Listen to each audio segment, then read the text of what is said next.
have been hit, and Donald Trump right now is confirming it. Our jets bombed Iran. We are now officially at war, and Iran has promised retaliation. So all the people sitting there pushing this war, congratulations. You got blood on your hands. And I apologize preemptively to all the Muslims who's going to face Islamophobia, because we just can't let go of freaking Israel, the biggest bully in the Middle East. U.S. military earlier this morning bombed 3 nuclear sites in Iran. Now, since this war has been going on, I've been observing, I've been on the internet, and to my greatest surprise, my main observation is that a lot of Nigerians don't have sense. Like, we are fucked. Like, Africans are in deep shit. So they see people, they support America and Israel for this ongoing war. Is it that you guys are ignorant of what is going on around the world? Since they remove history from our curriculum for this country, we don't just know anything again. We don't know any fucking thing again. Anything we will see for media will go carry on the run like that. The Westerners don't sensitize everything we they get. Every information where they enter our head, they don't sensitize all of them. And they see people, they support this bullying where they go on, because what else it is? This is pure bullying. You get nuclear weapon, but you don't want me another person gets, and they see that person as threats. But you get nuclear weapon. No, I don't know if this they make any sense. Does this even make any sense? And people, they support Israel, they support America. This is pure bullying. This America and Israel are one of the two of the 9 countries where get nuclear weapon for the whole world. But Iran somehow are a threat because they won't get their own nuclear weapon. Please make this make sense. And people, they support Iran. One day America go come here, tell all of us, we'll pack out. And all of them go pack out, or else they go use bomb, destroy your papa. And you feel say, it dey sharp. And you feel say, nice thing. Guy, they don't. All right, so I don't know if you guys have seen, but the United States is now officially at war with Iran.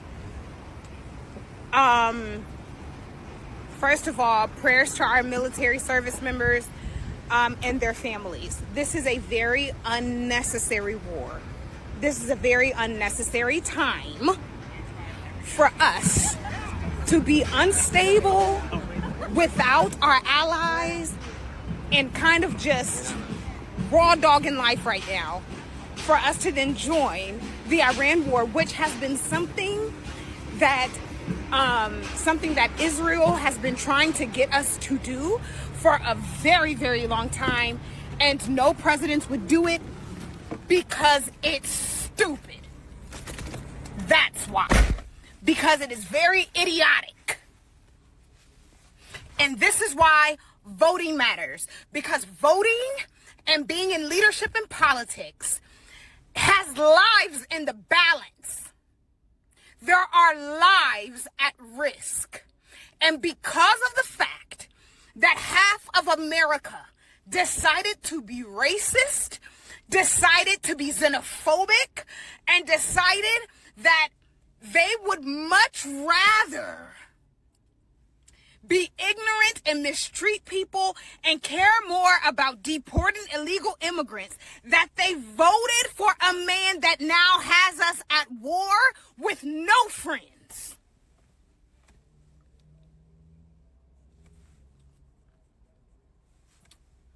We are at war with our allies not wanting to be our allies, with a very inexperienced man who is over our Department of Defense, who is only an E4.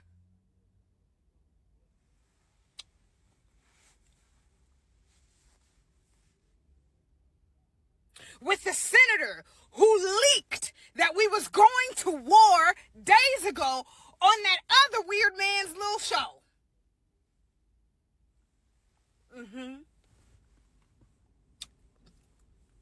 Yeah.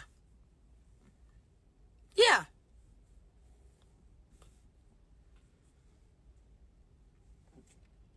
When I learn more, I'll tell you more. But what I can tell you for certain is that we have actively participated in war with Israel, dropping bombs on Iran. I gave this country 10 years, served in Afghanistan, followed orders, did my job, believed the bullshit.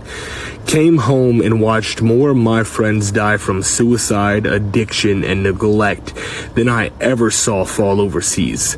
They didn't get blown up, they got abandoned. Left behind by a system that loves soldiers on recruiting posters and forgets them once they're broken. Now it's Iran. Today is June 21st, 2025. We dropped bunker busters on Fordo, Natanz, and Esfahan. 3 so-called nuclear sites leveled while the president called it a success. What the hell does that even mean? We killed people in their sleep and called it peace. Bombed civilians and called it freedom. This isn't strategy, it is slaughter. Iran warned us, said it plain as day this would start a war. We didn't blink. Now missiles are flying, rebels are back in the Red Sea, and the whole region's ready to ignite. That's not peacekeeping, that is empire at work. Don't talk to me about nukes. Israel's armed to the teeth and no one cares. Pakistan, untouchable. North Korea, we send them love letters. Iran's mistake was resisting. They got sanctioned, cornered, cut off, and when they pushed back, we pulled the trigger. I've lived through war, seen what it does to people long after the shooting stops. It's not heroic. It's not noble. It is trauma that crawls into your bones and rots you from the inside out. Don't wave the flag in my face. I've stood at the funerals. I've folded the uniforms. This isn't defense. It's a death machine dressed in red, white, and blue. They took my youth. They took my friends. They don't get my silence. Not while they lie to us into another war. We need to fight back. Right here, right now, before they feed another generation into the grinder. No more. Breaking news. Not only has the United States conducted strikes on Iran right now, but the Mossad agents are all over social media. Like, for example, the moment you post anything about Iran, I want you to see how quickly on your own channel, you got people say, oh, sometimes things got to be done. Oh, why are you worried? Oh, why you love Muslims so much? I'm telling you, watch out for that.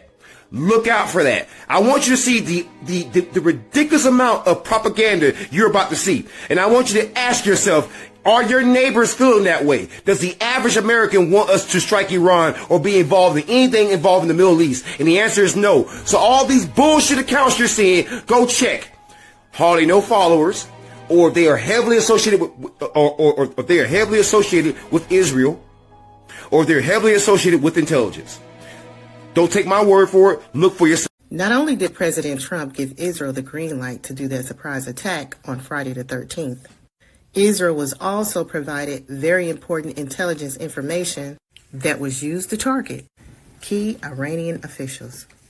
3 days before Israel attacked Iran, the U.S. provided 300 Hellfire missiles to Israel, fully knowing exactly what they were going to be used for.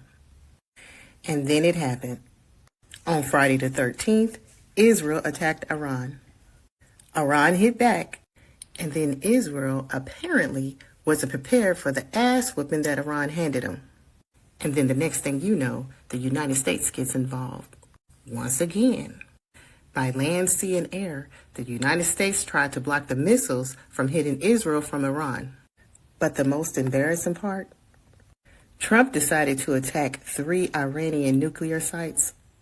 Unbeknownst to President Geritol, Iran had removed their nuclear enrichments from the original facilities that housed the enrichments days before President Geritol attacked, only causing very minimal structural damage to said attacked facilities, only to compromise the safety of the 46,000 United States personnel that resides in neighboring countries that surround Iran.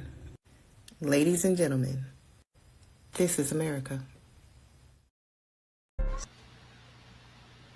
Stop waiting on Congress. They're not going to do anything. They're not going to stop him. Stop going in comment sections and saying, who's going to do something? Who's going to do something? Who's going to come save us? It's you. You have to do it. It's on us. We could wrap all this shit up, all this Middle East conflict with a general strike. With multiple general strikes. So, let's get serious and let's get to organizing. After that propaganda ass address to the nation last night, where Taco tried to tell us it's totally a great idea for us to be involved in a conflict in the Middle East that has nothing to do with us, the general strike video started picking up again, and people are in the comment section, but nobody's serious about it. Nobody is organizing it. Oh, that's right. We are. The People's Sick Day is. I apologize. I'm not trying to yell at you, but I have a sense of urgency right now because things are bad and they're going to get worse and people are not taking the threat that is in DC seriously. The People's Sick Day is a 3-day economic blackout, a 3-day labor blackout, a 3-day streaming blackout. People last night are saying we can stop this if we shut down the economy. I am presenting you the solution right here on a silver platter right now. This is only the first one we're doing so far. We plan on doing more. But we need your help. We need people to get serious. Please go to thepeoplesickday.com and join our Discord and our Facebook. We are growing, but we need more numbers. We're using the Discord and our Facebook to gauge our numbers to see if we can make an impact or not. And 3,000 people right now is not enough. So we need help. We need you people to take this seriously. Let's go. We are aware everybody can't take 3 days off because they might lose their job. If you can't take 3 days, take 2. If you can't take... Imagine this. I walk up to you and slap the hell out of you in front of everybody in the damn room. And then all of a sudden I say, I want peace. There should be no retaliation. Now, what realm of reality am I living in? Because that's exactly what Trump just did. That's exactly what just happened. Iran's key nuclear enrichment facilities have been completely and totally obliterated. Iran, the bully of the Middle East, must now make peace. So apparently Trump had a time last night and he decided to get drunk and drag us into a conflict that has nothing to do with us. He used B-2 stealth bombers to go after 3 nuclear facilities in Iran without congressional approval because he believes that Iran is closer to building a nuclear bomb. Even though in March, his director of national intelligence, Tulsi Gabbard, said that there's no evidence that backs this. The IC continues to assess that Iran is not building a nuclear weapon, and Supreme Leader Khamenei has not authorized the nuclear weapons program that he suspended in 2003. The IC continues to monitor closely if Tehran decides to reauthorize its nuclear weapons program. America, we did this already. Okay, we did this during the Bush era. Remember, weapons of mass destruction, which made us invade Iraq. We went over there, lost thousands of troops, and we didn't even find a fucking firecracker. But you know what I'm finding on my timeline? Old videos of Kamala Harris. That little girl was me telling us that all of this would happen. This president is thinking about putting us in a position where we're in a war with Iran. The consequences will be absolutely unacceptable and tragic in terms of the young men and women who are American soldiers who would be sent and deployed into something that was completely avoidable. But remember, MAGA and Tupelo Tulsi Gadsden Gabbard told us that Kamala would lead us into war and Trump would be the president of peace. Well, the only thing he's a piece of is a piece of shit. Because along with promising peace, he also promises lowering the prices of goods. And if you didn't know, Iranian parliament decided that they're possibly going to close or start the closure of Hormuz, meaning the prices of gas are about to go up. So if I was you, I would take my ass to the station and fill her up. Okay, family, that's all I have for today. Tell me what you think in the comments, and I'll see you on the next video. Shalom and have a blessed day.